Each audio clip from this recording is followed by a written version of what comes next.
নারী নির্যাতন বা ধর্ষণ প্রতিরোধে সামাজিক আন্দোলন গড়ে তোলার আহ্বান জানিয়েছেন মৎস্য ও প্রাণী সম্পদ মন্ত্রণালয়ের উপদেষ্টা ফরিদা আক্তার। রোববার দুপুরে খুলনায় জুলাই শহীদ স্মৃতি ফাউন্ডেশনের আয়োজনে অনুষ্ঠিত আহত যোদ্ধাদের পাশে বাংলাদেশ শীর্ষক অনুষ্ঠানে এসব কথা বলেন তিনি।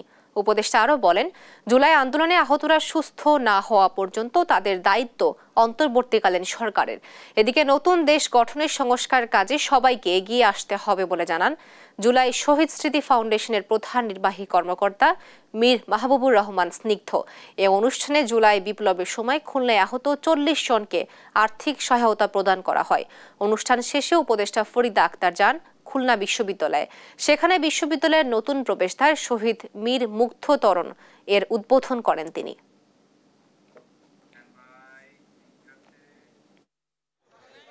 যেগুলো শুনছি ধর্ষণ নির্যাতনের কথা, সেটা কিন্তু আমাদের ভালো লাগে।